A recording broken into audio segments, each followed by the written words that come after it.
Okay, we are doing the holy PIRKEI AVOT. It says, Perek Aleph Mishnah Yud Hu haya omed, im en ani li, mi li. What does that mean? Im en ani li, mi. Im en ani li, mi li. If I'm not zocheh for yourself, who is going to be zocheh for you? Now, what does that mean? It means like this. There is three ways, I told you this one time, there's three ways of charity. There's one way is gold, silver, and bronze. What does that mean? Gold, silver, and bronze? Like this. When a person is alive and he gives charity, right, healthy and well, then you should know this is golden. He's helping out. He's doing good things with his tzedakah. That's gold. The tzedakah that is at level is gold. Then you have a lower level. It still counts, but it's a lower level. What is that silver? What is that? That's when a person sometimes he has tragedy in his life. He's sick. Something went wrong with his business. This, that. Now he's giving charity in order to get saved, which is fine. Tzedakah, it says, tzedakah tatzil mimavet. Tzedakah saves from death. It's fine. We're not saying not to do that. You should give it. But again, there's three levels. One is gold. The top level is where everything is out there, everything is fine. I'm giving charity my whole heart. That's what it is. The second one is silver. When is that, Rabbi? Please, Rabbi. When is that, Rabbi Cohen? Please. The bags. When is that? That's when a person, when a person is, heaven forbid, not feeling well, he needs a schut, he needs this, he's not gives. Now, the bronze level is kiviyachol, when the guy is, let's say, about to pass away or something like that, or he's dead already. He's dead already. And whatever, he's leaving behind, he has a lot of money to leave behind. He couldn't give it when he's alive.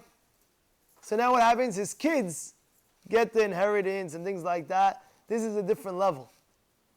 It wasn't that you gave it. It's also, but it was on your behalf and things like that. That's why it says, Im en ani li mili. If not for me, if you're not zocheh for yourself, who is going to be zocheh for you? You have to do your own part. You have to keep on steiging. You have to keep on growing. You have to keep on for yourself. If you don't do for yourself, who's going to do for you?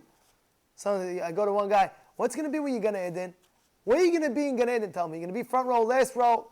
He tells me, at least I'm inside. Bezrat Hashem, I'll go get there. Say, okay, I have to 120, but you want front row, right? I said, Rabbi, I left behind a lot of good kids. Let them take care of me. What does that mean?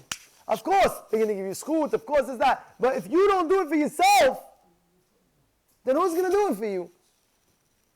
Or they tell me, Rabbi, after 120, hook me up, Rabbi, VIP. Take me to the front. You see me in the back, take me to the front. If you don't do for yourself, who's going to do for you? How could you rely on other people to do your work for you? Over here in this world, do you see people working for you? No. So what, you think they're going to work for you after 120? No, you have to. If you don't zocheh for yourself, who is going to be zocheh for you? Who? So that's why Hillel says, Hu haya omed, im en ani li. If I don't build my own mansion for my Gan Eden, right? The great Gan Eden, the great Olam Haba, Mili, who's going to build it? You hear that? You hear that point? He says, Ukshani la'atzmi ma'ani. And now after you built your whole portfolio, look, Rabbi, look what I have. Baruch Hashem, I did this in my lifetime. I did this in my lifetime. I did this in my lifetime. Look how great things I did in this lifetime. Ma'ani. He keeps on saying, but you're still obligated in yourself all the good that Hashem gave you, which is, I'll give you an example. A guy has $300 billion. The guy has $300 billion. He gave away $20 billion. You say to yourself, I gave away $20 billion. That's a lot of good things. Look, I build yeshivot, I build this, I build that, I build that, I build that. But technically speaking, he has to give 30, at least minimum. Of course, when that guy rich, he gives much more than 10, 20%. But at least 10%, 20%, come on. So he didn't even hit 10% yet. You know what's going on over here? So that's what he's trying to tell you. Ukshani, that's me. When you already see great accomplishments, ma'ani, what's the obligation for you? You should be obligated to do more. Let's say vice versa. You have a big chacham. He's very good. He knows how to be doresh. He knows how to speak. He knows how to everything. Leave it, please. All right? He knows how to be doresh. Right? So in that situation, a person might say, oh, look how many shiurim torah I spread out. Look, this shiur, that shiur, that shiur, that shiur. But could be, in essence, you're obligated to give all the time. Person called me up yesterday. A girl, she's in high school. She called me up, 12th grade. We're making a senior trip, this, that. We need someone to speak at the Chinese auction to hazek the people. Can you come talk? So it's an obligation. The Quran is an obligation. What are you doing that night? You're not giving shiur, right? Okay. So now, are you obligated to do it or you're not obligated to do it? Oh, so you're obligated to do it, so you go do it. You understand what I'm trying to bring out? The obligation for a rabbi is not so pashut. Now already he calls him up for dirush. Rabbi, I have 100 people in the knees. I have 200 people over here. I need you to speak. So, of course, you check your schedule. You have nothing doing your schedule. You might say to yourself, oh, but it's hard, it's this. But you know how to speak. Hashem gave you the Torah to spread out the knowledge. It's an obligation on you. So he's saying, even if but I gave so many shiurim. Go look at Torah anytime. Go see what you want. Go this, go that. No. Ukshanila, that's me, mani. After you did so much, don't just pat yourself on the back, but pat yourself on the back and continue going forward. Continue, keep on trying, keep on growing.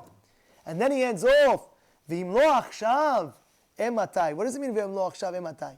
If you don't do it in this world, that's what Avadia Bartanura says. V'im lo achshav, if you don't do it in this world, ba'olam hazeh, ematai. When in the next world are you going to be able to do it? You can't be zocher after that. You understand what's going on? Yeah? If you don't do it now, you know, it says in Mesechet Avodah Zarah, Dav Gimel Amud Aleph on the bottom, you can check it up. It says over there, the Goyim, La'atid Lavo, the Goyim, the non-Jews are going to come. Hashem, give us! We want to do the mitzvot now. We want to keep the Torah. We want to do something. And you know what it says in the Gemara over there? Mi shelo tarach be'erev Shabbat, lo yochal b'Shabbat. What does that mean? If a person didn't prepare stuff on Friday, how is he going to eat on Shabbat? You understand the nimshal or no? If you don't do it on Shabbat, could you cook? You're not going to cook on Shabbat. So if you don't cook Friday, how are you going to eat on Shabbat? So he tells the Goyim, what do you want now? It's already all over. What do you want? You want me to give you more mitzvot now? Torah mitzvot, it's already over. It's too late. You have to prepare when you're in this world. In this world you have to prepare. Not when you're ready, it's done and you see the reward and you see Hashem and you see the whole, this is a crazy reward. Let me eat on the deal. You understand? You understand what's going on over here? If the reward is so great, the Goyim are going to come begging Hashem, please give us mitzvot. I beg you. Look at the Gemara, Daf Gimel, Avodah Zarah on the bottom. The Goyim are going to beg Hashem. I beg you, give us mitzvah. We want reward. Please, something, please. I beg you. All day, they're begging and begging. All the Goyim. Hashem says, my friend, Habibi, too late. You have a chance. In this world, you have a chance. And that's what he ends. V'im lo achshav ematai. If not now, when you have the tests in life, where you have the challenges and you have to go forward against the currents, then when? V'im lo achshav ematai.